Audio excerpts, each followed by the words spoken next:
Allez, bonjour. Donc aujourd'hui, nous allons parler du film Shazam, Fury of the God, La rage de Dieu en français, qui est un film de super-héros qui fait suite au premier Shazam qui était sorti en 2019, il me semble.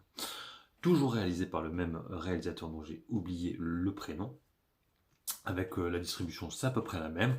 Alors, pour information, j'avais plutôt bien aimé le premier Shazam. Je sais que pas mal de gens avaient détesté ce film. Moi, j'avais trouvé que c'était assez frais à l'époque. Il faut savoir que c'était à une époque où Warner se posait déjà des questions sur son univers d'ici. En fait, le film était sorti quasiment à la même époque aussi que Joker, qui avait plutôt bien marché. Donc là, en fait, il sort maintenant alors que Warner a choisi ce qu'ils vont faire. Ça veut dire qu'ils vont tout rebooter. Hein, vous l'avez vu, James Gunn a été choisi avec Peter Safran pour rebooter tout l'univers. Est-ce que c'est une bonne solution? Je suis pas sûr. Surtout que j'ai un peu l'impression que les gens, les films des super-héros, commencent un peu à en avoir marre. Bref, le film est sorti, Shazam 2, Fury of the God, et ça a été un gigantesque bide. Et malheureusement, c'est un peu de ça dont tout le monde a parlé, hein, du bide du film. Alors, je pense que Warner, ne sachant pas trop quoi faire du film, ils l'ont sorti en mode on sait pas.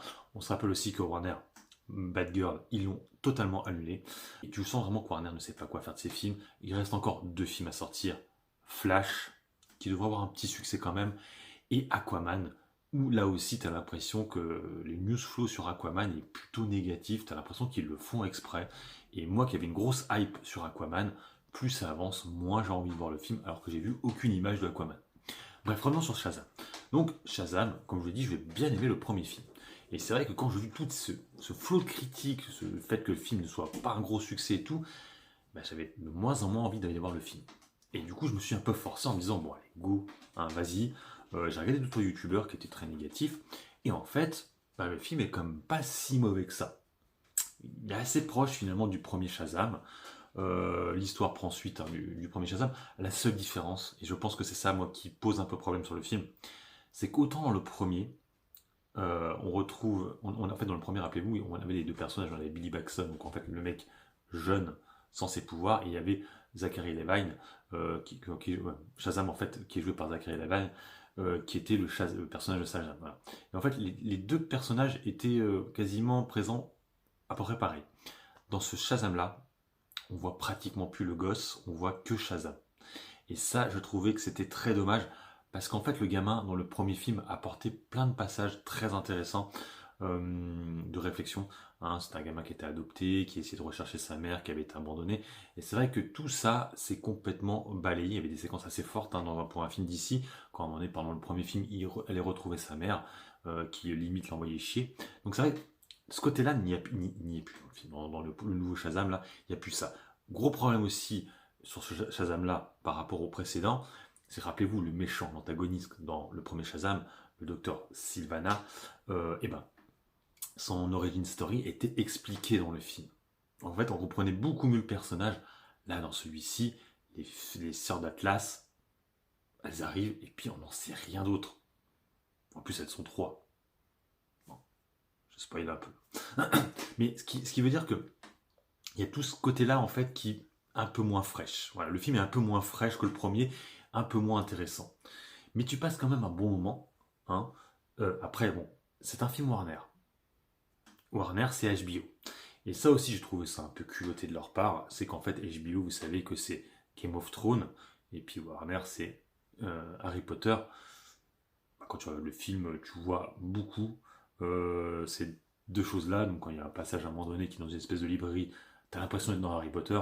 Et puis le dragon, hein, parce qu'il y a un dragon dans le film, qui te fait penser un peu à Game of Thrones, même si celui-ci est en bois. Bonne idée. Après, pour les passages avec spoil, on retrouve aussi, donc spoil, je vous ai bien dit, Wonder Woman. Alors pareil, la séquence est où? Balek à mort. Pourquoi? Parce qu'en fait, ça aurait été très bien que Wonder Woman se pointe au moment du combat. Ça, j'aurais kiffé. Elle se pointe à la fin du film pour, de nouveau spoiler, réanimer Shazam. Et là aussi, et moi c'est le gros point mort du film, c'est vraiment Zachary Levi qui franchement en fait des tonnes. Malheureusement, c'est l'un des personnages qui perd pas ses pouvoirs parce qu'il faut savoir que les filles d'Atlas, grâce au bâton, comment il s'appelle, le bâton de berger ou je sais plus quoi, bref, elles arrivent à récupérer les pouvoirs des, je crois que c'est comme dans le premier en fait, de la famille Shazam. Et en fait, les gamins rapidement perdent leur pouvoir. Donc eux, en fait, on les retrouve en gamins. Malheureusement, Billy Batson, ce n'est pas le cas. Donc en fait, il va rester tout le temps en Shazam. Et en fait, tu le préfères en Billy Batson. Les peu de séquences où on voit le gamin, je trouve qu'il est. En fait, c'est ça qui est vraiment bizarre dans le film, c'est que dans le film, quand il est gamin, il est super sérieux. Quand il se transforme en Shazam, c'est un gros gamin. Tout le temps, il fait que des blagues. En fait, c'est pas très cohérent finalement, quoi. Alors, c'était déjà le cas dans le premier, mais ça se ressentait moins. Mais vu que là, on le voit qu'en Shazam, ben, ça le fait plus trop. Et puis le gamin, t'as envie de dire des fois, on va pas le voir un peu plus là, parce que les seuls passages où il est, c'est des passages un peu émouvants, mais on en a quasiment aucun. Et pour vous donner un exemple, de nouveau spoiler, à la fin du film, il meurt, hein. Donc il meurt en Billy Batson gamin. Wonder Woman se pointe pour le réanimer, on va dire, et il apparaît en Shazam. What the fuck? Je sais pas. Après, pour les antagonistes, elles sont trois. Hélène Mirren, qui fait le job. Lucy Liu, ça me faisait vraiment plaisir de la revoir. Elle, ça faisait très longtemps que je n'avais pas vu. Je crois que la dernière fois, ça devait être dans Kill Bill. Et alors, assez étonnant, c'est l'antagoniste du film finalement, Lucy Liu. Et Rachel Zegler, donc là, spoiler, du coup, c'est la troisième sœur. J'ai pas très bien compris ce qu'elle faisait dans le film, elle. Franchement, son personnage est inintéressant, tu sais pas trop. Ouais, j'ai pas compris. En fait, elle a une espèce de love story avec Freddy là. Ouais. Bon, why not?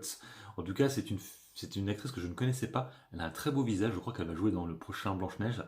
Euh, Actrice à découvrir.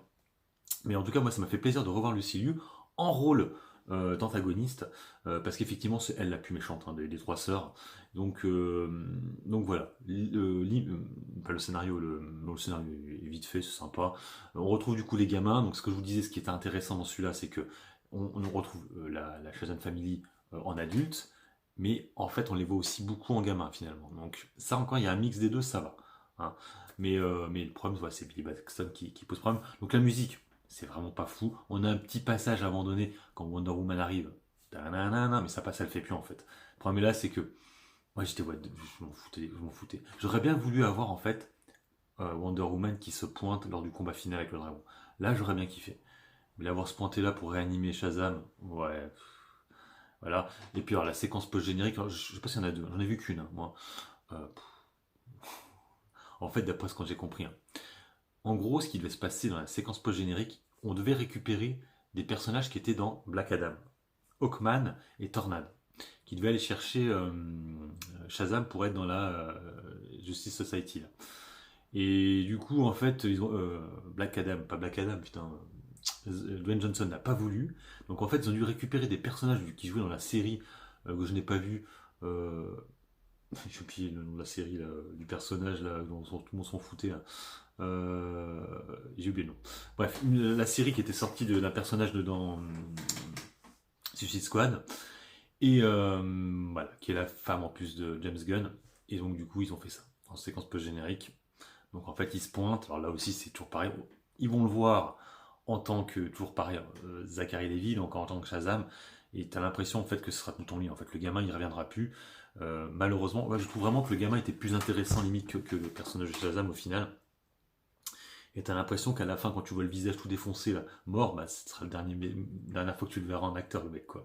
Et de toute façon, je pense que Shazam ne sera plus là du tout. Alors peut-être en série, peut-être sur HBO Max. Au cinéma, j'y crois plus trop. Franchement, j'y crois pas trop parce que le film a floppé méchamment. L'un des plus gros bids de tous les temps, on va dire, pratiquement. Pour un film qui coûtait cher quand même. Donc là, je pense que c'est dead. Là, maintenant, on va attendre maintenant Flash, qui devrait, je pense, comme bien marcher. Et puis Aquaman, faut attendre la bande-annonce. Voir s'il y a un peu de hype, mais j'y sens pas non plus des masses.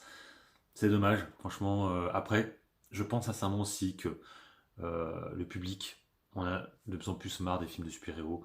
Là, on commence à voir un peu que les gens se désintéressent, hein, des super-héros. On l'a vu avec Ant-Man.